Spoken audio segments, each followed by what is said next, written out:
So what's up mga Apawners? For today's video, samahan nyo ako na gumawa ng skinless longganisa. Kaya para malaman nyo kung ano yung version ko ng skinless longganisa, panoorin nyo ito mula umpisa hanggang dulo. Watch this!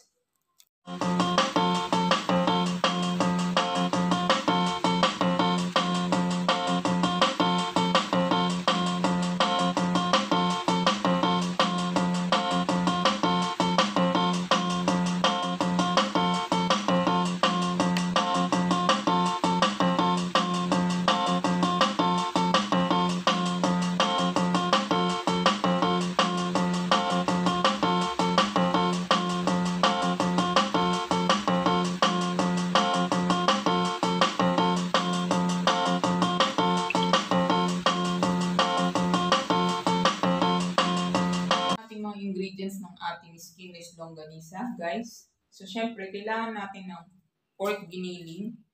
So, yung recipe, lalabas ko na lang dyan kung ilan lahat ang kilo or sukat ng mga gagamitin ko sa aking skinless longganisa. So, ayan ang aking giniling.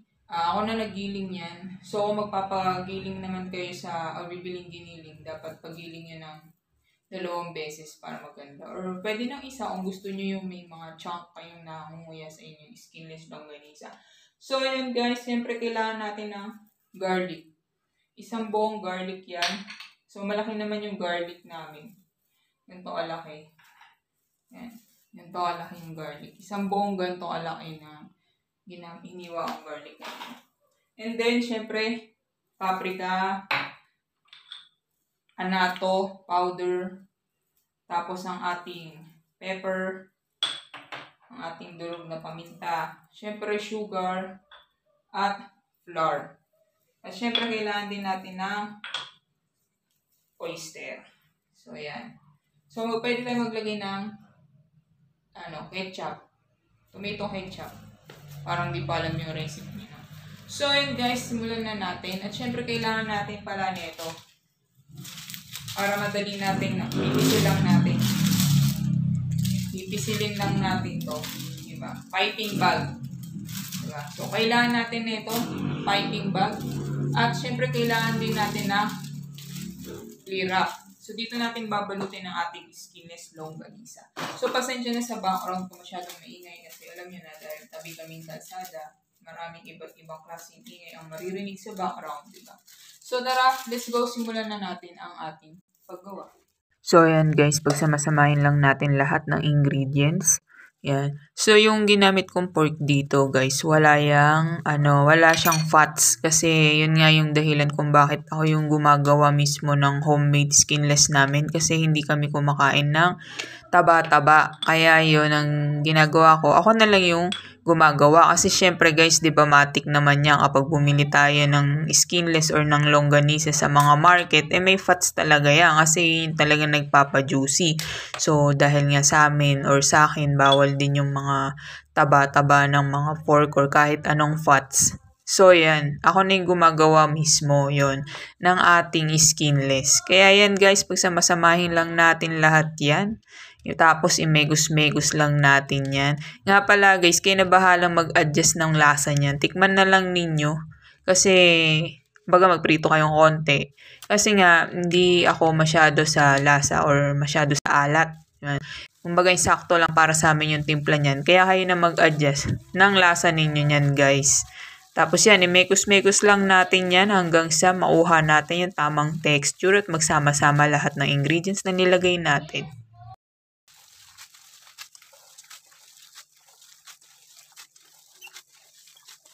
So guys, ganito lang kasimple ang aking skinless longganisa.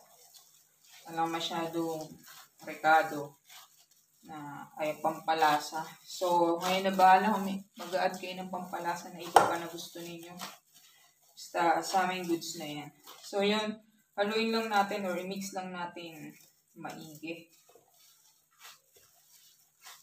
Para mag-combine lahat ng ingredients na nilagay natin. So, pwede din kayo mag-add pa ng more garlic kung mahilig kayo sa garlic. So, ayan. So, ito na ang ating skinless longganisa. So, goods na to. Pabalutin na natin to ng ating clear wrap. Tapos ilalagay muna natin dito sa ating piping bag. Kaya tara. So, syempre, need natin ng baso. At ito ang ating piping bag. Kung wala kayong piping bag, gamit na lang kayo ng kutsara or kutsarita. Ilagay nyo na lang ilatag nyo na lang, diba? So, yan.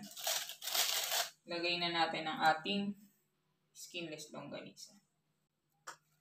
So, yan guys, lagay natin sa piping bag. Kung wala lang naman kayong piping bag, okay lang yan. Kutsarain na lang ninyo. So, mas mabilis kasi kung may piping bag. So, papaita ko lang ng konti sa camera. Kasi parang ang sagwa kasi kapag pinapipe ko, parang etchas. Kaya, saglit ko lang pinakita sa inyo yung sample na nagpa-piping ako. So, yun lang guys.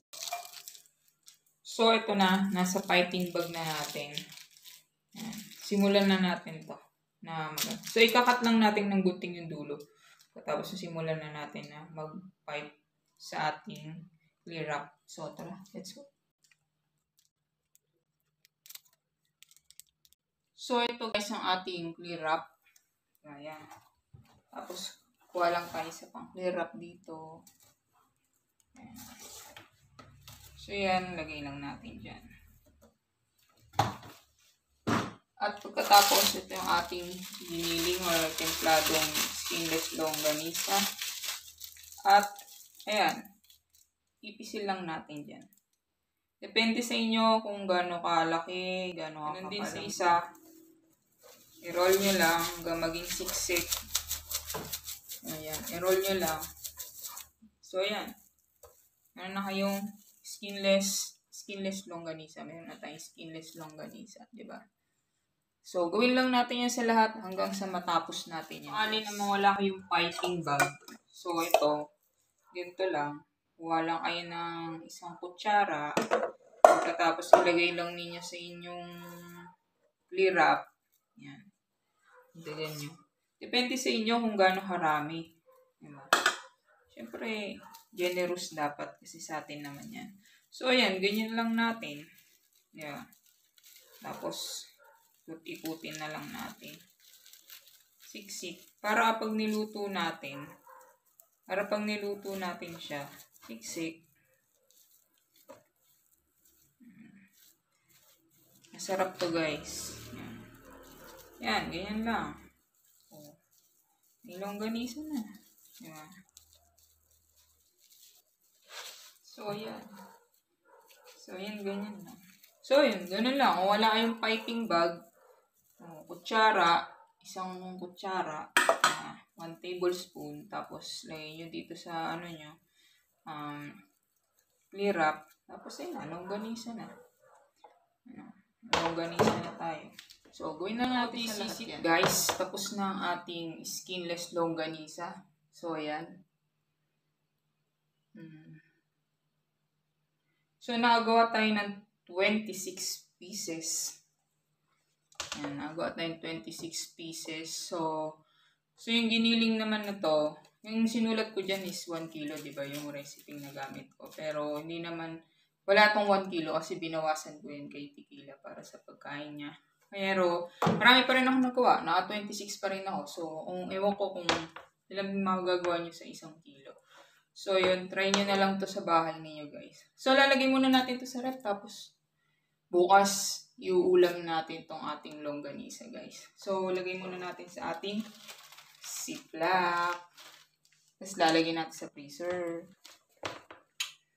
So, ito guys, lagay natin sa ziplock.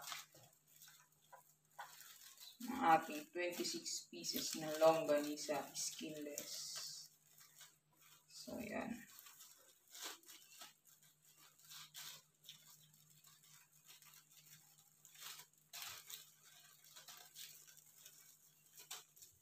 So, ito na.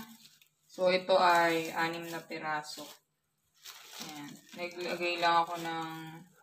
Ito ilalabas para bukas ulam. So, ito yung iba. So, ayan o. Dami guys. Diba? So, lagay natin ito sa freezer. Para inabukasan, meron tayong ulam. Magtosilog tayo guys. So, Day 2. So, ayan na guys ang ating longganisa. Skinless longganisa guys. Homemade skinless longganisa. So, ayan, frozen na. So, may mga stock na kami niyan.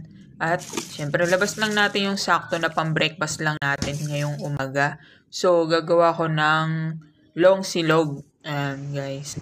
So yan ang ating longganisa. So request yan ni Partner Mikya.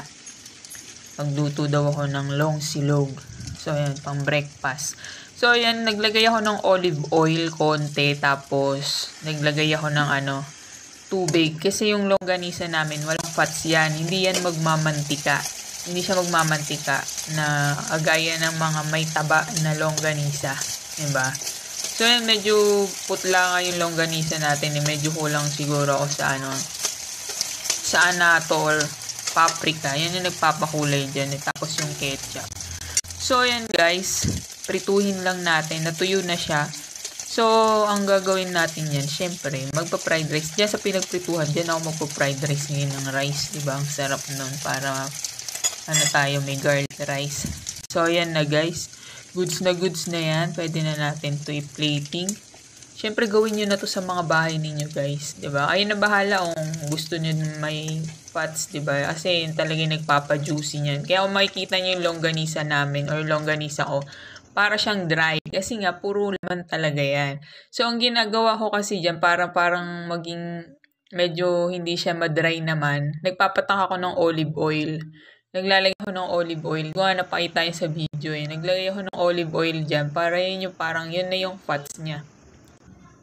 So yun guys. Medyo gulat pa ako dyan. No? Aagising ko lang yan kasi hindi ako nakapag-prepare ng overnight oats ni Mikya.